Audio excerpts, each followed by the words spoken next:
Assalamualaikum warahmatullahi wabarakatuh. Perkenalkan, kami dari kelompok 14 akan mempresentasikan tentang menganalisis dan mengevaluasi pernikahan dalam Islam.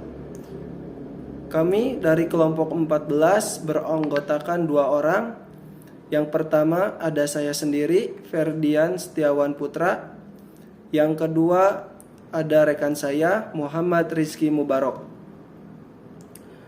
Dalam menganalisis dan evaluasi pernikahan dalam Islam, di sini kami menggunakan model pembelajaran PBL atau Problem Based Learning dan metode pembelajaran ceramah, diskusi, kemudian praktik.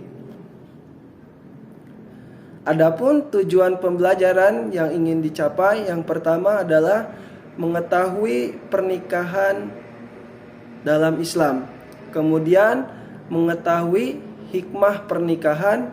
Yang ketiga, mengetahui ketentuan pernikahan dalam undang-undang. Yang keempat, mengetahui hukum, rukun, dan syariat pernikahan. Bisa dilihat ya dari gambar tersebut, bagaimana pendapat kalian? Oke, sebelum kita masuk kepada materinya, di sini saya ingin menjelaskan tentang daftar isi. Yang pertama ada tentang pengertian pernikahan. Yang kedua, ketentuan pernikahan dalam undang-undang. Yang ketiga, ketentuan pernikahan dalam Islam. Dan yang keempat, hikmah pernikahan dalam Islam. Adapun untuk pengertian pernikahan, kata nikah berasal dari bahasa Arab nikahun yang merupakan masdar atau kata asal dari kata nakaha, sinonimnya tazawwaja. Kemudian diterjemahkan dalam bahasa Indonesia sebagaimana disebut perkawinan. Adapun pendapat beberapa para imam mazhab tentang pernikahan. Yang pertama ada dari Imam Syafi'i. Beliau mengatakan nikah adalah suatu akad atau perikatan untuk menghalalkan hubungan kelamin antara laki-laki dan perempuan dalam rangka mewujudkan kebahagiaan hidup keluarga. Kemudian menurut Imam Hanafiyah, nikah adalah suatu akad yang ditentukan untuk memberi hak kepada seorang laki-laki menikmati kesenangan dengan seorang perempuan secara sengaja. Kemudian menurut Imam Malik, pernikahan adalah suatu akad yang mengandung arti mut'ah untuk mencapai kepuasan dengan tidak mewajibkan adanya harga. Dan yang terakhir menurut Imam Hambali, pernikahan adalah akad dengan menggunakan lafal inkahu atau tazwiju untuk mendapatkan kepuasan. Artinya bahwasanya seorang laki-laki dapat memperoleh sebuah kepuasan dari seorang perempuan, begitupun sebaliknya. Kemudian di sini ada ya dasar hukum pernikahan. Ya, ada minimalnya ada 3 surat yang menjelaskan tentang dasar hukum pernikahan. Di sini saya akan ya membacakan satu saja ya surat yang menjadi dasar hukum dalam pernikahan, yaitu Quran surat An-Nisa ayat 3. A'udzu billahi minasy syaithanir rajim. Bismillahirrahmanirrahim. Wa in khiftum alla tuqsitu fil yatama fankihu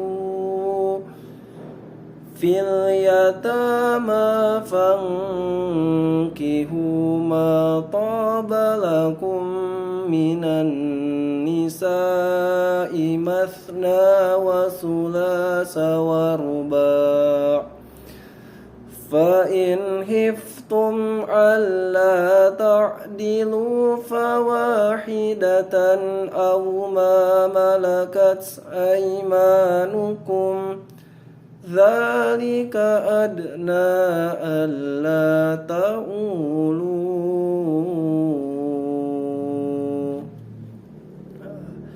Yang artinya, dan jika kamu takut tidak akan dapat berlaku adil terhadap hak-hak perempuan yang yatim, bila mana kamu mengawininya, maka kawinilah wanita-wanita lain yang kamu senangi, 3 atau 4. Kemudian, jika kamu takut tidak akan dapat berlaku adil, maka kawinilah seorang saja atau budak-budak yang kamu miliki. Yang demikian itu adalah lebih dekat kepada tidak berbuat aniaya. Quran surat An-Nisa ayat 3. Selanjutnya di sini masih ada ya dalam Quran surat An-Nur ayat 32, bisa dibaca. Kemudian dilanjut ada Quran surat Ar-Rum ayat 21. Bisa dibaca juga. Dan untuk selanjutnya yang akan menjelaskan tentang ketentuan pernikahan dalam Undang-Undang Pernikahan Republik Indonesia, yaitu rekan saya Al-Ustadz Muhammad Rizky Mubarak. Waktu dan tempat saya persilahkan.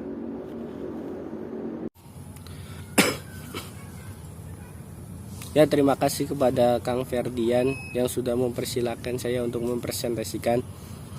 Oke, dilanjut. Yang kedua yaitu ketentuan pernikahan dalam UU PRI. Dalam pasal 1 Undang-Undang Nomor 1 Tahun 1974 tentang perkawinan, dijelaskan bahwa perkawinan merupakan suatu ikatan lahir batin antara seorang pria dengan seorang perempuan sebagai suami istri dengan tujuan membentuk sebuah keluarga. Nah, di sini ada syarat-syarat perkawinan dalam UU PRI. Syarat-syarat untuk melangsungkan perkawinan menurut UU PRI yaitu Undang-Undang Nomor 1 Tahun 1974 diatur pasal 6 sampai dengan pasal 12. Yang pertama, adanya persetujuan kedua calon mempelai, pasal 6 ayat 1. Yang kedua, adanya izin orang tua,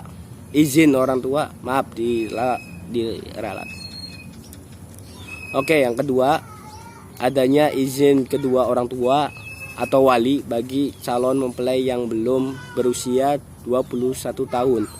Pasal 6 ayat 1, 2, 3, 4, 5, 6. Yang ketiga, usia calon mempelai sudah 19 tahun dan usia calon mempelai sudah mencapai 16 tahun. Pasal 7 ayat 1. Ketentuan pernikahan dalam Islam. Tadi sudah dijelaskan ketentuan pernikahan dalam UU PRI. Dalam Islam, ketentuan pernikahan itu ada 3.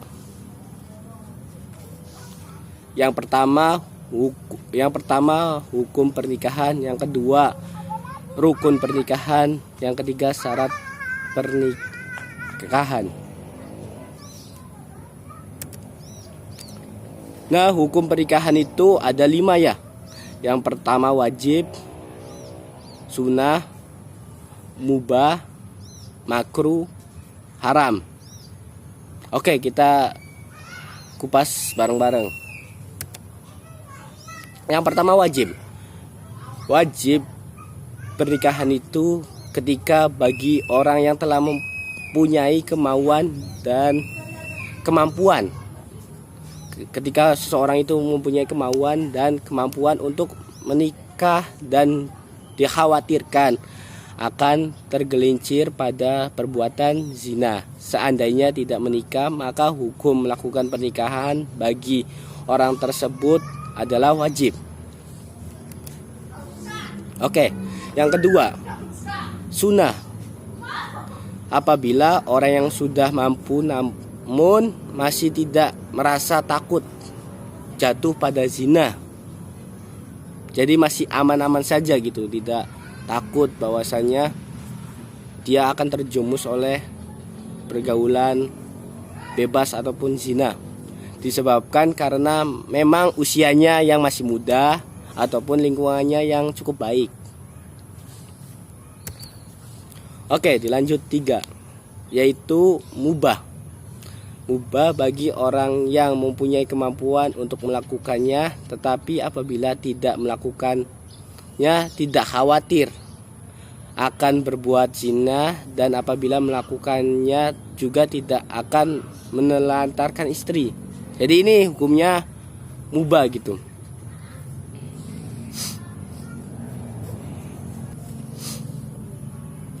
Oke, yang keempat itu makruh. Makruh seperti apa?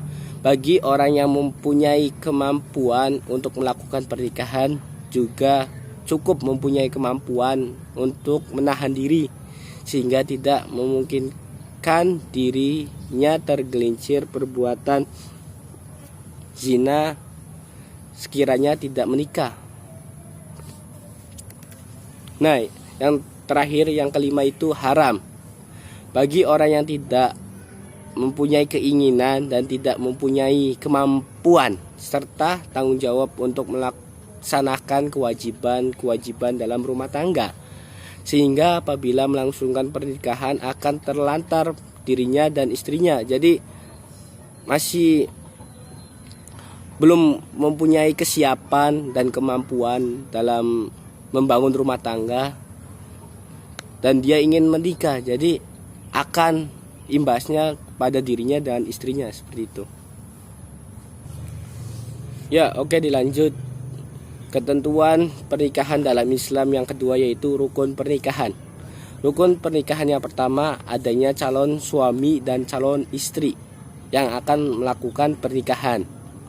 Yang kedua adanya wali dari pihak pengantin wanita. Dan 3 adanya 2 orang saksi. Yang keempat itu adanya sihot akad nikah yaitu ijab dan qabul. Syarat-syarat pernikahan itu dalam Islam yang pertama beragama Islam, bukan mahram dari keluarga gitu, keluarga yang satu menyusui. Yang ketiga wali nikah bagi perempuan. Harus ada wali nikah untuk perempuan, dihadiri saksi, sedang tidak ihram atau berhaji, bukan paksaan. Jadi nikah itu keinginan sendiri gitu. Ya, di sini ada hikmah pernikahan dalam Islam ya. Yang pertama, memenuhi tuntunan fitrah. Fitrah ini dari segi biologis maupun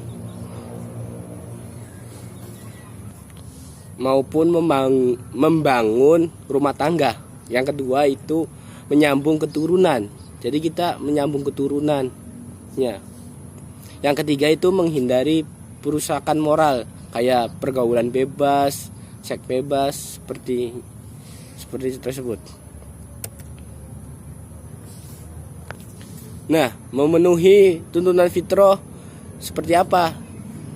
Di sini dijelaskan bahwasannya manusia diciptakan oleh Allah dengan rasa tertarik kepada lawan jenis. Oleh karena itu pernikahan disyariatkan dalam Islam dengan tujuan memenuhi fitrah tersebut. Yang kedua, menyambung keturunan.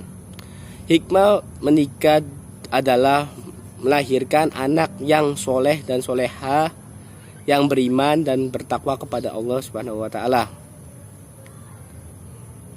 dan yang mempunyai cerdas secara emosional ataupun intelektual. Juga dibutuhkan untuk melanjutkan syiar agar yang dibawa oleh orang tuanya. Yang ketiga, menghindari perusakan moral.